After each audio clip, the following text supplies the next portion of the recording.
Donald Trump on the hot seat. It says 5 things. Everyone's dumb. He's going to make America great again. We're going to win, win, win. He's winning in the polls. And Trump defends Planned Parenthood. A key case facing the Supreme Court, how it could affect abortion clinics across the country. An officer hailed as a hero after another mass shooting, what happened just before the attack. And a freed Iranian prisoner speaks out, what Pastor Abedini told us about his release. Those stories and more on EWTN News Nightly for Friday, February 26, 2016.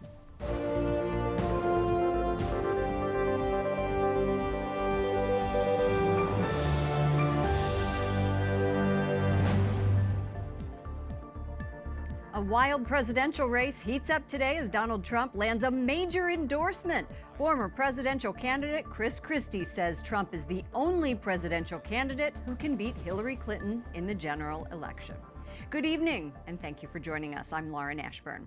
The Christie endorsement comes as a new poll shows Trump dominating Alabama and the rest of the South. The gloves came off at last night's Republican debate as both Marco Rubio and Ted Cruz teamed up against the frontrunner. This guy's a joke artist and this guy's a liar. Donald Trump under attack in last night's debate. Marco Rubio has been avoiding hitting back against the Republican frontrunner for months. But on the stage in Houston, that all changed. If he hadn't inherited $200 million, you know where Donald Trump would be right now? Selling watches in Manhattan. In the final debate, before almost 600 delegates are awarded on Super Tuesday, rival Ted Cruz went on the offensive against the billionaire, turning a 5-man debate into a 3-man argument. Every time anyone points at Donald's actual record, what he said on national television, Donald yells liar. Let me tell you something. Falsely accusing someone of lying is itself a lie, and it's something Donald does daily. Trump justified why he hasn't released his tax returns, which became a hot issue after Mitt Romney suggested the documents could contain a, quote, bombshell. I will absolutely give my return, but I'm being audited now for 2 or 3 years, so I can't do it until the audit is finished. Cruz shot back that the audit means he should release the documents. Cruz and Rubio said they would release theirs within the next few days. Trump defended Planned Parenthood, saying it does good. He downplayed the percent of total funding that goes to abortion. So you can say whatever you want, but they have millions of women going through Planned Parenthood that are helped greatly. And I wouldn't fund it. I would defund it because of the abortion factor, which they say is 3%. Senator Ted Cruz says it shows Trump, quote, thinks Planned Parenthood is wonderful. Cruz said he'd order the Department of Justice to investigate Planned Parenthood. The topic of religious liberty also surfaced at the Republican debate. Ohio Governor John Kasich says he doesn't favor same-sex couples who are legally married, but he adds the court's ruled and he's moved on. He disagreed with businesses that don't offer service to those outside their belief system. I mean, if you're in the business of commerce, conduct commerce. That's my view. And if you don't agree with their lifestyle, say a prayer for them when they leave and hope they change their behavior. But when it comes to the religious institutions, they are inviolate in my mind, and I would fight for those religious institutions. Hillary Clinton is back on the campaign trail today in South Carolina. She's visiting churches. Democrats face a primary election there tomorrow, and right now Clinton has 502 delegates to Sanders' 70. We are joined by Melinda Henneberger, editor-in-chief at Roll Call, and our own Capitol Hill reporter, Jason Calvi, who has been covering the campaign. Welcome to both of you. Thanks. Melinda, huge announcement today from the Trump camp. Your thoughts on Christie? Well, I think Christie is running for vice president, and it makes a certain kind of crazy sense. It sort of reminded me of when Clinton picked Al Gore, and they said they're too much the same guy. They're two DLC centrist Democrats from neighboring states around the same age. And Trump and Christie certainly have a lot in common temperamentally, I think you'd say. Is that what you've noticed at these rallies, Jason? Do you feel like this is a good choice? Well, it seems like there are... Or a good endorsement. I'm already jumping to the VP. It surely is huge. What's curious is they both have Marco Rubio as their foe. You saw how Christie went after, almost a suicide mission, going after Rubio at that debate before New Hampshire and then getting out of the race right after New Hampshire. Now we can go back and fight Rubio once again as Trump's right-hand man here, at least right now endorsing him. The other thing that I cannot help but notice is that Donald Trump is a master media manipulator. Yesterday, he did not do as well as he had in previous debates. It was a Cuban sandwich. There was Marco Rubio on one side, Ted Cruz on the other side of him, and they were both trying to push him out. Is this something that you agree with, first of all? Well, I could definitely see why they're doing it. Nothing else has worked. Laying off of him hasn't worked. Expecting him to implode on his own hasn't happened. But it does make me sorry because for years I've been arguing, you know, politics is too toxic. A lot of people are put off by the whole system and don't even vote because the whole conversation is so toxic. Turns out not only was I wrong, but I was so wrong that what is bringing a lot of new non-traditional voters into the system is hearing the kind of 6th grade level taunts that Donald Trump has introduced, and now the others are emulating. We heard Marco Rubio today actually suggest that his rival, Donald Trump, might have wet his pants the earlier day. We watched so that that's in the where newsroom. We are. We watched that in the newsroom, and we both turned to each other and said, what happened? Is this our presidential campaign? But let's turn to Planned Parenthood. We heard Donald Trump say that he would defund Planned Parenthood, but in the same breath, he said that it's good.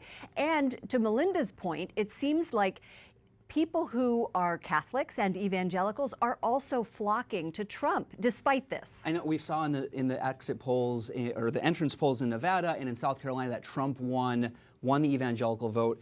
He took in 40% of the evangelical vote in Nevada amongst all these candidates. Okay, so that's what's happening. They're flocking to him, and what some evangelicals are telling me is we're outsiders. Evangelicals are outsiders. They lost at the Supreme Court on gay marriage. They're losing on some other issues nationally. They feel like they're outsiders, and Trump is speaking in a language and speaking to the outsiders and saying, you know, we're losing, but we're going to win again. And that's resonating with the evangelicals. All right, Melinda Henneberger, editor-in-chief of Roll Call, and thank you so much, Jason Calvi, our Capitol Hill reporter. Thanks.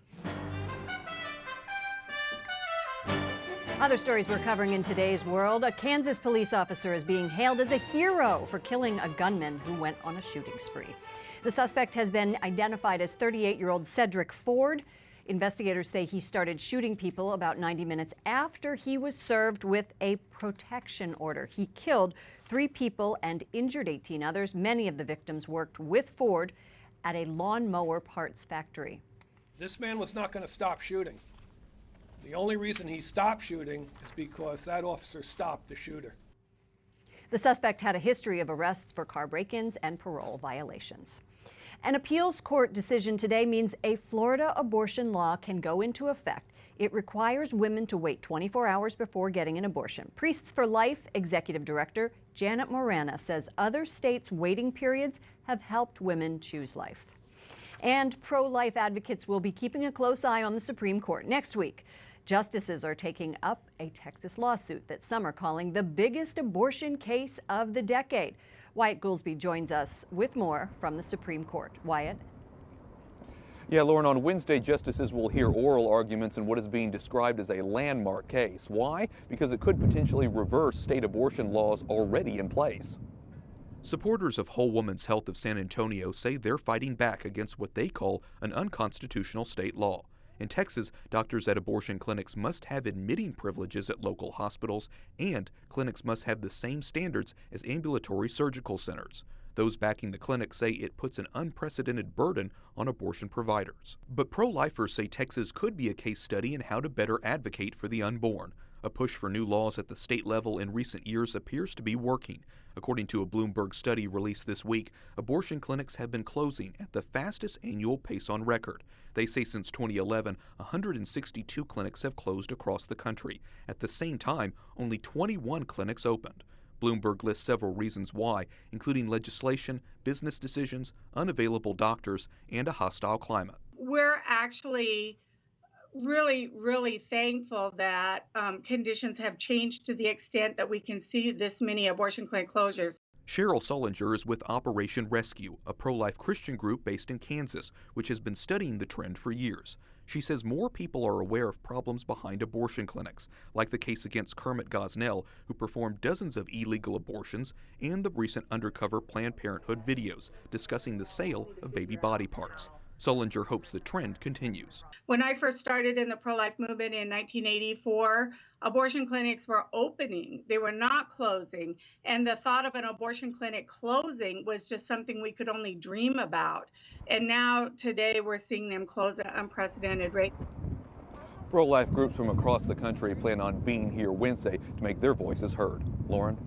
Wyatt, how might the recent death of Justice Antonin Scalia affect this case? Well, pro-lifers, many at this point are hesitant about predicting an outcome in this case because of Scalia's recent death. He was known as somebody who voted consistently against abortion, so without his vote, it's likely this case could tip the other way. Lauren? Thank you so much, Wyatt. Pope Francis marks the 10th anniversary of Pope Benedict's first encyclical entitled God is Love. In Rome, the Holy Father joined an international conference. The theme, Love Will Never End. Francis says Benedict's encyclical is especially timely in this Jubilee year. The Pope says charity is not simply almsgiving, but a desire to share friendship with God. Cardinal Luis Tagle, Archbishop of Manila, joins us from Rome. Cardinal, thank you for joining us. You took part in today's conference. Your Eminence, you spoke about the ongoing relevance of the encyclical for the Church's service of charity. How do you see that, given that you're the president of Caritas International? What is good about it is it first leads us to God, who is love, God, who is communion, and how the very nature of the Church as the sacrament of God's love is to witness to that love of God in all of her ministries. The ministry of the Word, the ministry of sacraments, and the service of charity. Those three must always come together, and all of them are rooted in the God who is love. What are the implications of that vision today? As the Pope rightly said in his encyclical, the world will always be in need of love. And we may be able to provide the basic necessities. In fact, if there were a possible just society where all the needs of peoples are met, there will always be a need for love. And for us Christians, that is also a need for God. But the love of God for us is universal. And that's what the Church is being asked to do also in its charitable activities. Your Eminence, just over a year ago, Pope Francis visited the Philippines, where we saw record numbers of faithful coming out to see him. What do you see as the effects of that visit a year later? We were really blessed because the visit of the Pope had as its theme mercy and compassion. A few months later, the Holy Father declared a Jubilee of Mercy. And so we are in this continuing reflection and even action of mercy. So the papal visit, awakening in us the call to be merciful to other people. And now, the Jubilee year that intensifies the fruits of the papal visit. And we're very happy, we're really blessed to see such a continuum. Cardinal Luis Tagle, Archbishop of Manila, thank you so much for joining us. Thank you. Coming up, a prisoner swap leads to freedom for an American pastor. Why he says God was faithful even when he was behind bars. And President Obama travels to Florida, why he's touting his job creation program.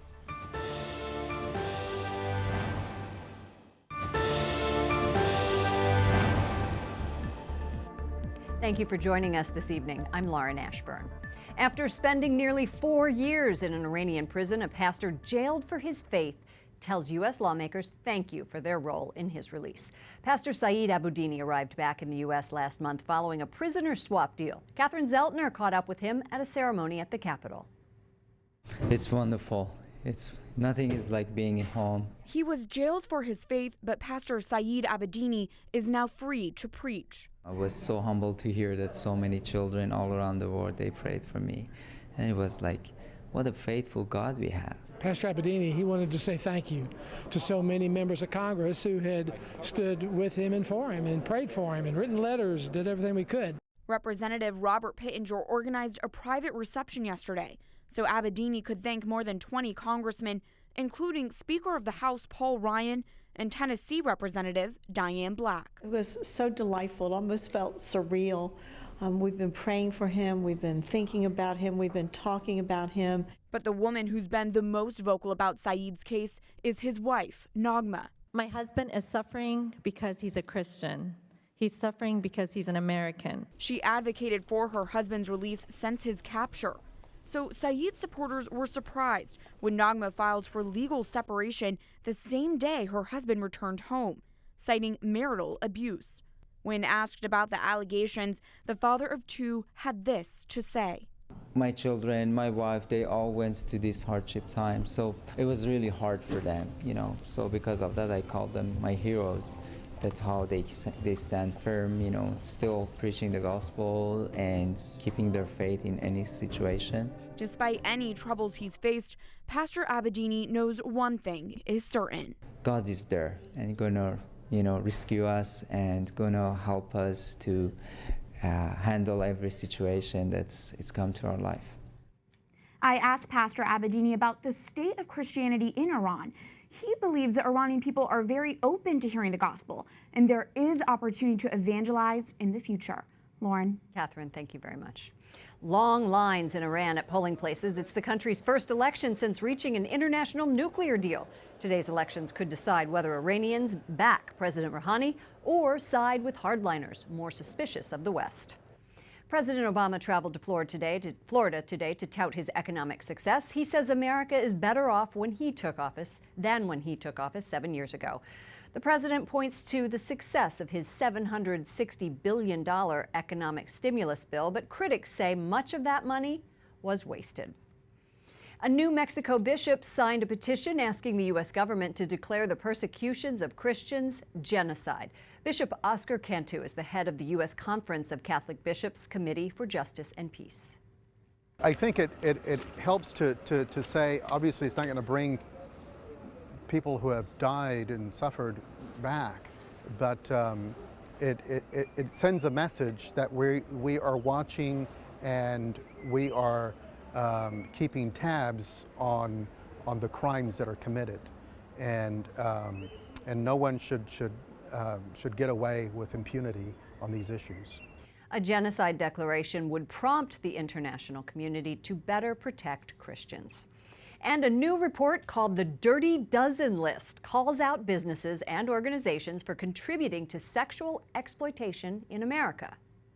Haley Halverson is with the National Center on Sexual Exploitation. Welcome. Thank you so much for having me. When I think of sexual exploitation, I think of children. Right. Our National Center on Sexual Exploitation focuses somewhat on child issues, but also on the way that pornography is a public health crisis and the links between all forms of sexual exploitation. So you've had this list that's come out for the last 3 years. Have you affected positive change? Absolutely. The Dirty Dozen list is working. This last year, we changed 15 major corporate policies. Places like Google, the Department of Defense, Facebook as well. And so we're seeing more and more changes as people are becoming aware of the issues. And Starwood, didn't that happen recently? Just this year, the 2016 Dirty Dozen list is proud to announce that Starwood has been removed because they are no longer selling on-demand pornography. Let's take a look at some statements from the company websites that are on the Dirty Dozen list. Verizon says child pornography is subject to severe criminal penalties, and using the Verizon network to view, store, or distribute it violates our service contracts. And let's take a look at YouTube. YouTube is not for pornography or sexually explicit content. Also, be advised that we work closely with law enforcement and we report child exploitation. So if this is what the companies say, why are they on your list? Well, we see that there is a difference between policies on paper and policies in practice. For example, Verizon might say that they're against child pornography, but they have a lot of child-themed, racially themed, and slavery-themed pornography that they sell through Fios TV. And YouTube has terrible reporting systems that make people actually watch explicit content in order to report it. Aren't Amazon and YouTube also vehicles for good? Absolutely. These are tools that can be used for good or for bad. But what the Dirty Dozen list does is it acts as a mirror. It reflects the way that these companies are failing in some ways and are facilitating sexual exploitation. And customers can decide if that aligns with their values or not. Thank you. Haley Halverson with the National Center on Sexual Exploitation. Up next, children deliver a gift to the Pope, how he answers their tough questions. And preparing for the Academy Awards, which movies honor Catholic values?